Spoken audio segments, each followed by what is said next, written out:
Hi everyone, how are you? I am Jessica and welcome back. We have another week of 2023 Scrappy Sampler Blocks. So I have my pieces cut and today we're working on block 38. Let's get started.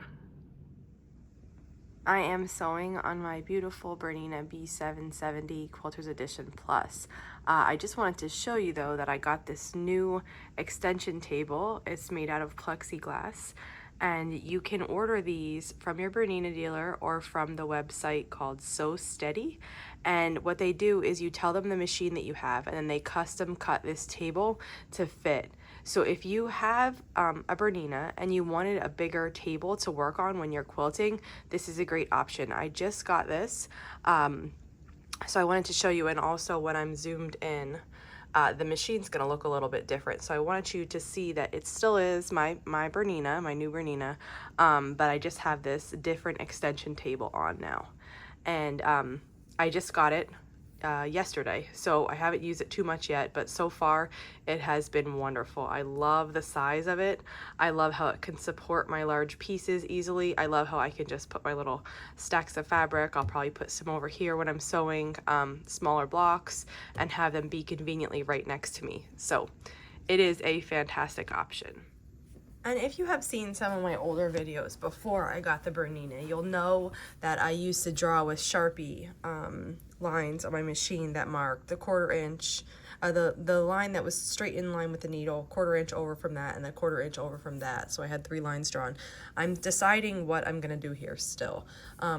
Before I drew those lines, I did use washi tape and stuff. This was before the diagonal seam tape came out, and I didn't love it. I just don't love the tape. So I really love the Sharpie, but I just didn't decide what I'm gonna do. This is so new and beautiful, and I just haven't decided what I'm gonna do with it yet. So I have this washi tape here marking my 1/4 inch seam, and that's just for now. We'll see how that goes. So to start out for this block, where I'm gonna be making 1/4 square triangles, mine are gonna look like this. The pattern calls for a light blue, which I'm using green, and a dark blue, which I have blue in. So basically we're just going to need to sew 4 of these. So I have them laid out, I have this one laid out how it's gonna look, and I'm just gonna work on sewing these together now.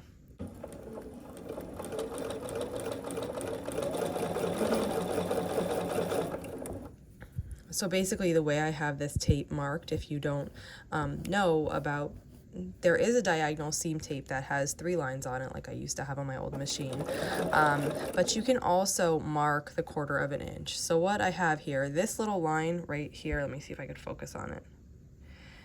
This shows the 1/4 inch seam right here. So what I did was I used my ruler to make sure it was correct, and then I marked that line and just extended it. So this edge of my tape shows a 1/4 inch seam.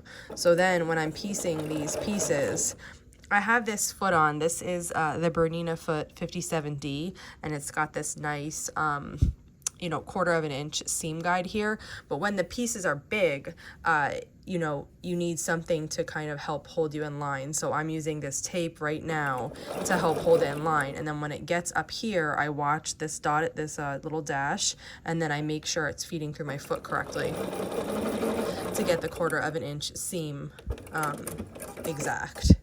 But this tape will help me when the pieces are larger than, when they're long.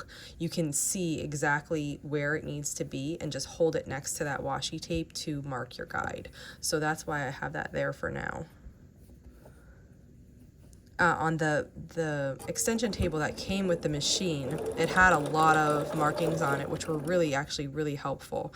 Those markings, you could just follow that marking the whole length of the table, so I didn't need anything there. And this plexiglass table does have a ruler. Let me just back you up a minute so you can see it. It does have a ruler. But it is just a ruler. It's a 16-inch ruler that maybe if you needed to check your piece size, you could put it against, but it doesn't correspond to the needle position or anything like that.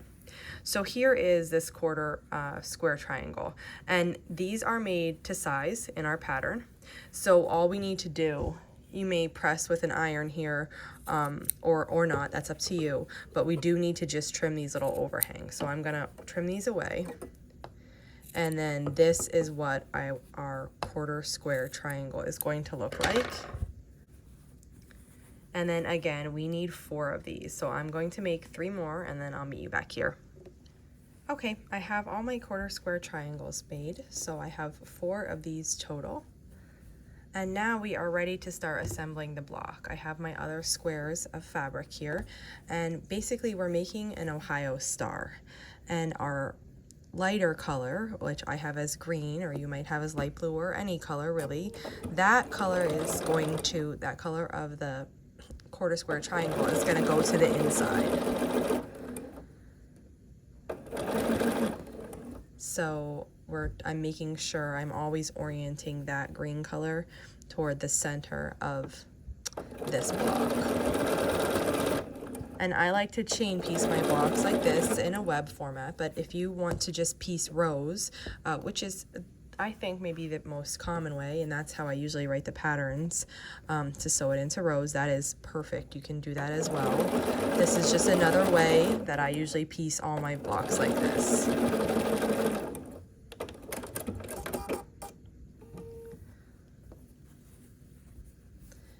And then we'll add the final column here. We have 3 more pieces to sew on, so I have a background square.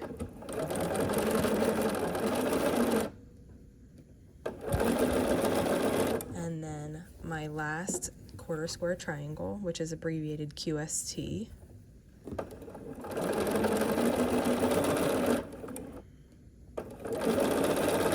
And then my final piece, which is another background square, that's going to go right here.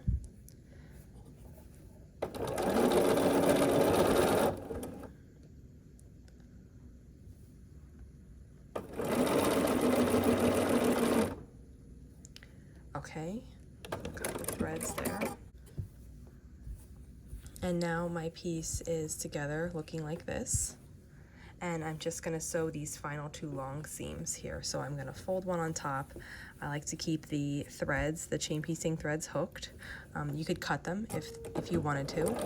I like to keep them hooked, and then I can just start making sure everything's laying in the right position, and then I will start sewing here.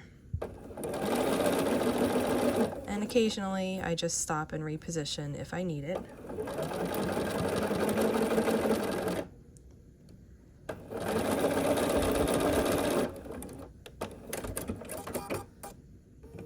And then now we just have to do, this is what it looks like so far, and we have to do this other side. So I flip this side on top just like I did before. I'm making sure the seams are laying, you know, the way I want them to lay. And then we're gonna sew along this length.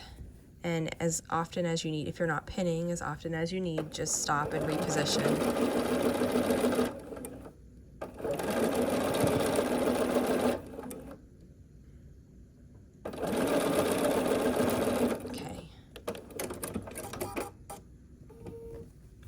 And here is what our block looks like then. This is an Ohio star block. Let's press it together. So here is what the block looks like now, and we just need to press it. So I'm gonna flip it over from the back, and I'm gonna work on each third at a time. I will start with the outer. So I'm just going to press this outer one. And I'm not pressing this middle seam at all. I'm only pressing, you know, this portion. Once that's pressed, I'm gonna flip the block around and do the same thing on the other side. Okay, and then what I like to do is flip it over and fold it, and then just set this long seam here. And I'm making sure when I do that, that these seams, that they're nesting, like this is nesting with the bottom one, and so is this side. So I'm just making sure that's happening so that everything is like seated in the best possible way. And then I like to open it up and press that seam from the front also. So that side's pressed, and now we can just do this remaining side. So here I'll do the same thing, I'll fold it. I'm making sure with my fingers here that these seams are nesting, and if they're not, I'll just shove them over a little bit so that they are. and we'll just press this long seam to set it. And then we're going to just open this up and press from the front here. And you just keep pressing until you're satisfied. If you want to flip it back over and press from the back again, you can. You can just really do it any way you like here, so you're comfortable with how the block looks. And I like how this looks, so our block's finished. And here is our block. So that was another quick, simple one. I really enjoy Ohio Star blocks. I think they're so beautiful. And I hope you enjoy making this too. If you have any questions, just leave them in the comments below. And if not, I will see you back here tomorrow for block 39. Thanks for following along.